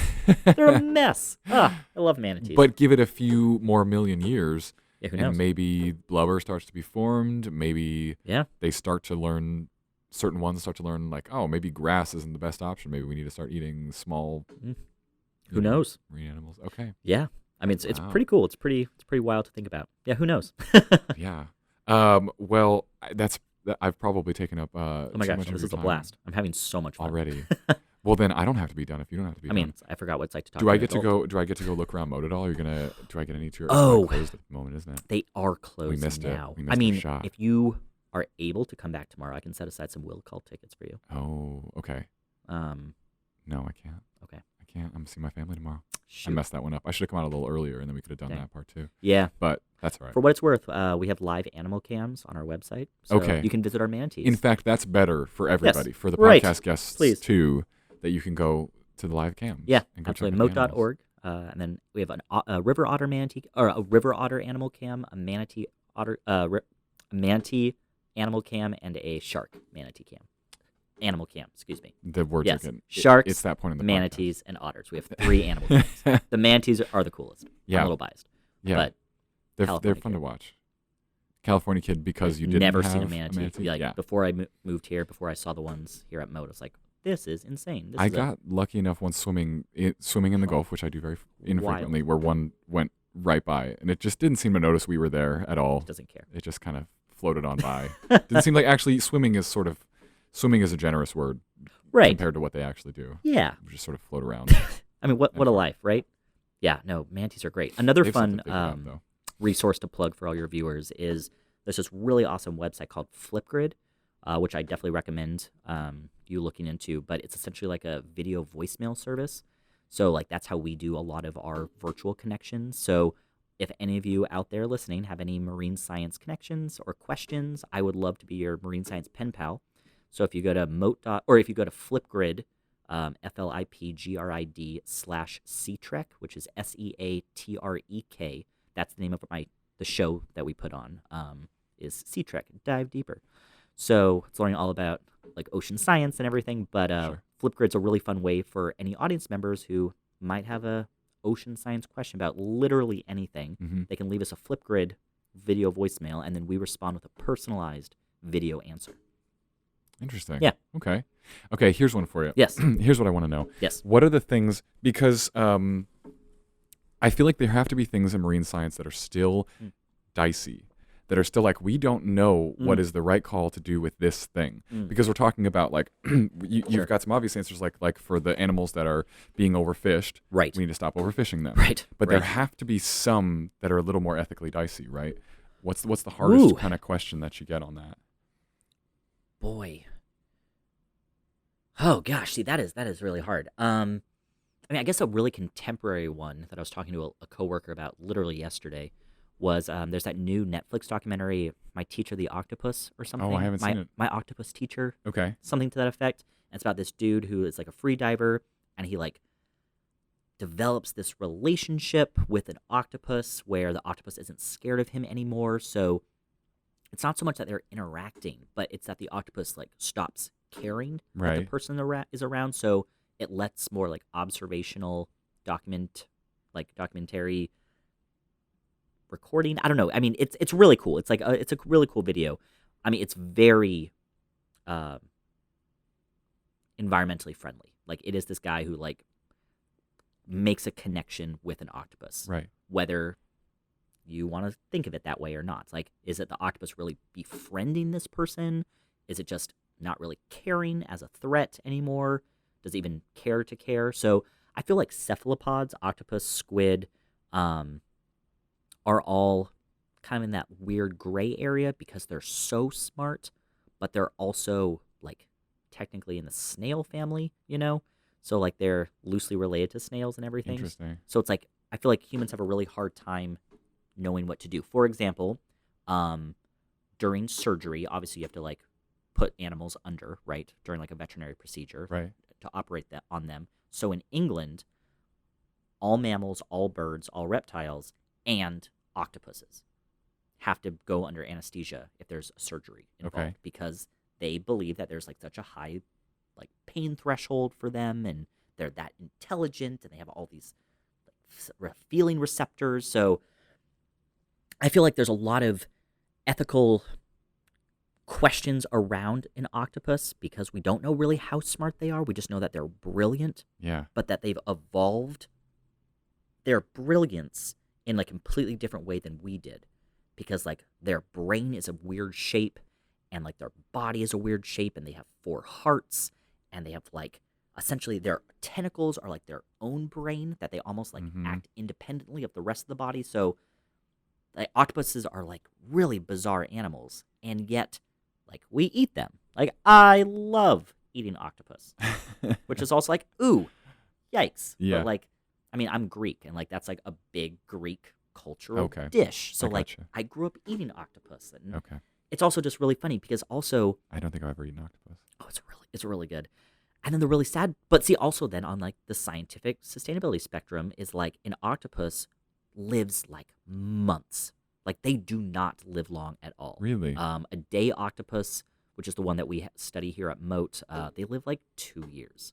The largest member of the octopus family, the giant Pacific octopus, lives like 7 or 8 years. Like they're a really short-lived animal. Hmm. They have thousands of eggs. So like theoretically, they are a very sustainable seafood. So, but then it's also like, ooh, they're brilliant though. So like, even though they are setting themselves up to be a sustainable seafood, is it right to eat them?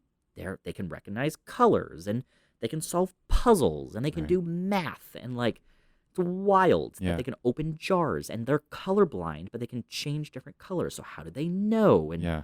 like they're marvels. Yeah. But This is this is more the vibe of this show, as listeners will know. Do you think that they're aliens? Do you think there's any shot? No. Because I know that was a legitimate theory that was floated at Ugh. one point. Like but you birds don't- aren't real. You don't buy it. Like birds aren't real? Yeah, there's all these like that's weird not a theory. conspiracy theories that like there's no such thing as birds. Oh, well, I know, I right? eat them all the time, Well, so I know. figure, Well, thank you. Right? I'm pretty sure. Like the Earth is flat. No, an octopus is absolutely. I mean, it's a really cool evolutionary timeline. Once again, this book, "The Monarchs of the Sea," this whole evolutionary history of squid and octopus, they are insane. So, what allowed them to become so brilliant is that they are the first animal in the history of animals to get up off the ground and start free swimming, because everything below them was like either sessile, which means that they were anchored to the bottom, like mussels, for example, or Okay. corals or sea sponges. Then there were like the little scooters, like the little trilobites, and like all these little deep sea cockroach looking things. And then the cephalopods, the squids and the octopus, granted, like their cousins, like the nautilus and everything, they like got up off the ground. So it was this giant marine revolution, like this evolution revolution millions of years ago, where by allowing them to have like buoyancy and free swimming capacities, they dominated the ocean, and they never really stopped dominating the ocean. Like they are still as successful now as they were 5 million years ago, which is wild. I mean, granted, species have changed, that we don't have these big nautilus anymore that were feet long with these giant shells. We only have like the one little nautilus that lives off the coast of Africa. Ooh, there's like two. Maybe there's like two different species of nautilus. But, I need a picture of a nautilus. This is why Oh, I yeah. need like a full podcast setup where I can have like a screen and everything. yeah, set no, up. a nautilus is basically an octopus in a shell. It's like a little, Okay. yeah. Okay. Creepy. Yeah, I mean, they're, Sort of like a giant shrimp looking thing.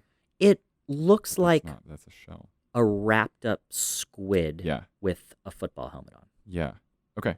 And like they're really awesome, but like that's what prehistoric like squid and octopus cousins looked like. They all had shells, and then that was like a little air balloon in there that allowed them to openly float. And then gradually they kept evolving so successfully to the fact that there's cuttlefish now, or there's 4 cephalopods. There's the nautilus, which still have their big body armor on, Right. which is what their prehistoric cousins look like. Then there's cuttlefish that are smaller, and they have a shell, but it's on the inside of their body, and it kind of is about the size of like your palm. It's big and flat, so it's a nice like stabilizer, almost like a surfboard Okay. kind of in them, Okay. skateboard. Then there's a squid, which it has a little teeny tiny shell called a pen that's really thin. And it just runs down the length of their body. But then an octopus revolutionized all of it because they have no shell. So they evolved not needing a shell at all, which means that they're like the best swimmers out of them. That means they're the most mobile. They can be up in the water. They can be scooting around on the rocks. They can be crawling up on beaches if need be. So the cephalopod's biggest limiting factor is they can only fit where their shell can fit. Well, an octopus has no shell, so it can pretty much fit anywhere. Right. So then they had to because they, cut out unnecessary accessories, it allowed their brains to get so much bigger. So I don't know. I feel like there's a lot of ethical concerns around an octopus that Right, because it's like breaking the laws of physics as we they're understand wild. them. Yeah. Because it's not how we consider what life looks like. It's Right. like some animal from Avatar that you're just like, what? How do you think? How do you do this? Because you don't think the same way I think, and we feel fairly but I feel like that's true of more than we recognize. Like I've been talking about ants on a lot of these episodes Nice. for whatever reason. Okay. I don't know why ants keep. I think it was because I watched Our Planet, and you can see that my brain is mostly just TV shows and movies. Love so it. yeah, it's super useful. No, what? Tidbits of everything. I do read books. It's just I don't read books about this stuff is the thing. Like I'll read books about way different types of subjects. But where was it? Oh, ants. Because I feel like you get like a similar thing with ants, which is that somehow they're able to think as like a super organism. Like a hive mind. Yeah. Right. And we don't understand that in any way. And someone else it's almost like you can't pheromones, create I don't know. I have no idea. Because I think bees are really interesting. I know that ants talk to each other by like releasing chemicals. They're very like smell heavy. Okay. So that's why their antennae are always going like 1,000 miles an hour. Right. It's like, oh, someone's released this smell over here. Like they're in trouble. We need to go attack whatever. Like we Right. found food over here. Like, But I think with ants, the thing that fascinates me is that they all Yeah. have those different jobs. And I think that's true yeah, of bees too. yeah, they're all So organized. like that's less communication even than it is like, okay, I'm the one that does this job within this larger organism. They understand that they're a piece of a bigger puzzle. Yeah. They have to somehow. Ah, yeah. That's And I super feel cool. like that's a completely different way of thinking than humans. I even feel like plants have that to an extent.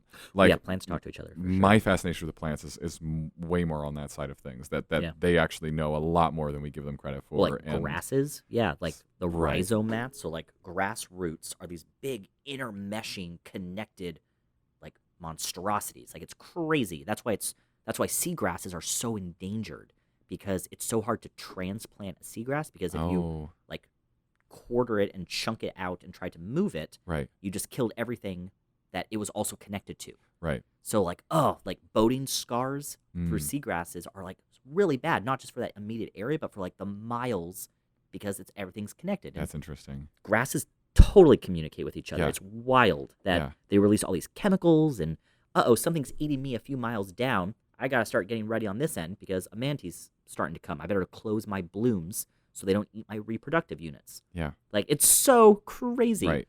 But yeah, ants are really cool. Well, I guess I'm not really sure what my point is, but the thing I'm trying to get to is that I'm trying to hone in on this idea that like we have one way of thinking about our relationship to the world, like one way, and it's like a legitimate philosophical places where I'm actually realizing that I'm going because we have like one way of viewing our role in the world, like I think therefore I am, and we all have that same way that we anchor how life is supposed to go, and we can generally apply it to a lot of other animals. Like I think a dog sees the world in that same similar way.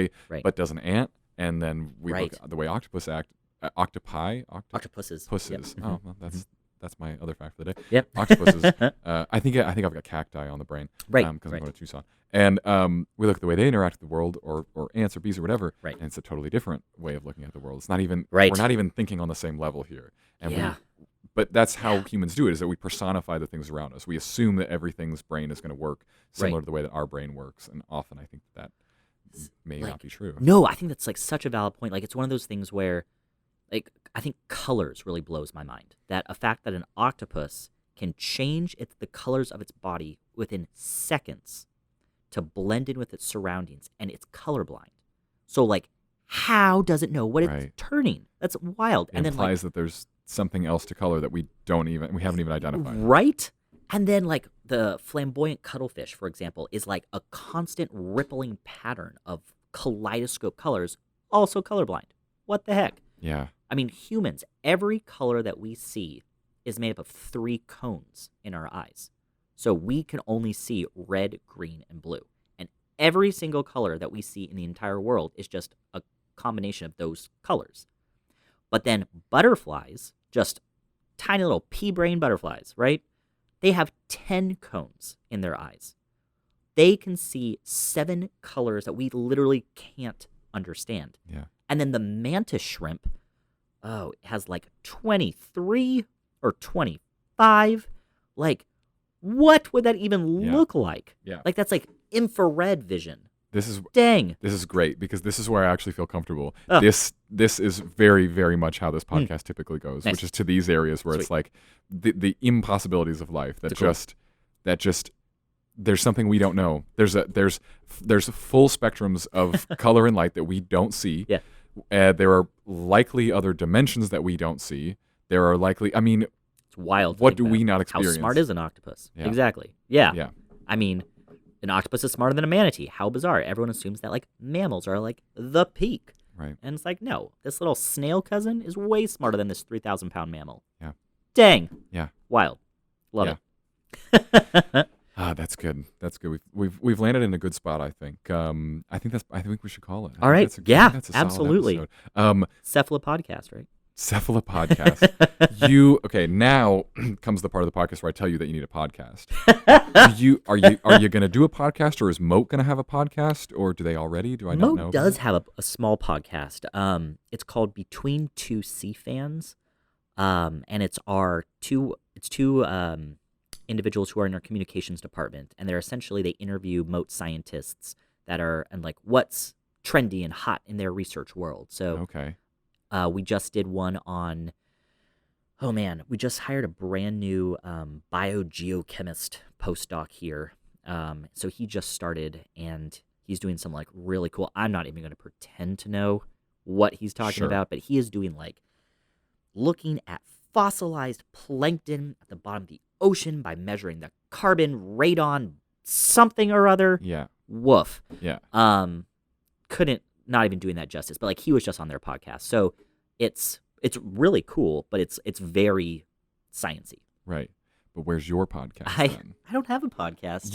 You should. I should. I appreciate that. Make I- me blush. Oh my goodness. I will. You text me anytime when you're ready to do this, and I will tell you how to get the right gear, and because you need to get this underway, because I appreciate that. you've made my job quite easy today, and I think that the listeners will know that, because I've literally barely had to do anything because your knowledge base Aw. is just insane. So Well, if you ever want to have a follow-up animal hangout, yeah, let me know. that we're doing, that Okay. we're on for sure. I think that's kind of my favorite thing about this podcast is that like we've been on the road now for about a year and a half, I guess. You are so cool. It's What? fun. It's great. And now when we go God. to all these different places, we're starting to recognize like Mm. what kind of loops are going to be common for us, because we see our clients about once a year. Nice. And that's sort of the big thing that determines where we're going to be. Cool. So now I know, like in particular, going back to Tucson, I'm like, Mm. oh, I know a bunch of people in Tucson, and I'll get to meet them again. Nice. And so next time I come through Florida, you get to come back on the show if you Heck want to come yeah. back on the show, because Absolutely. I feel like I'm sure we just skimmed the surface. And Oh. besides that, you'll have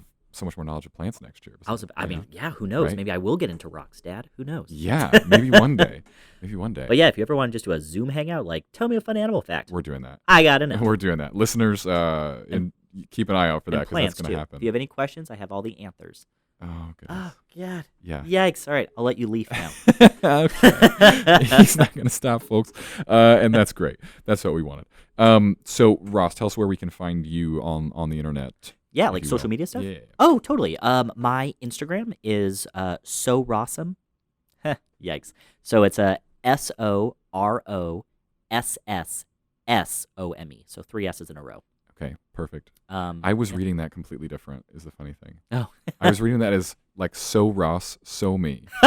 I'm not that vain. I promise. So Rossum. So Rossum. So Rossum. Cool. Got it. And of course, we should probably get Mote in this. I was just going to look up there. Oh Yeah, yeah, really absolutely. quick. Yeah. That's just Mote Marine Laboratory. Yep. It's at Mote Marine Lab for Yep. anybody who's interested. Mhm. And at Mote Education. Yeah, imagine that's more you for were on there a little. like school promotional stuff. Good. So like field trips and everything. So it's a really great way to have a like finger on the pulse for how virtual field trips are looking like, or birthday parties or scout programs or something. Perfect. Yeah. Awesome. Well, Ross, thanks so much for being on the show. This was a blast. It was a lot of fun. It was a lot of Oh fun. my gosh. I love your energy. I feel completely energized to go do yay. more things. So The more that you was share, the exciting. more you care. So go out and share one new fact that you learned today. We just shared so many facts. Perfect. Love we that. just did hundreds. Thanks everybody for listening or watching. Thanks to Ross. Thanks to Mote. And as always, we will see you on the next episode.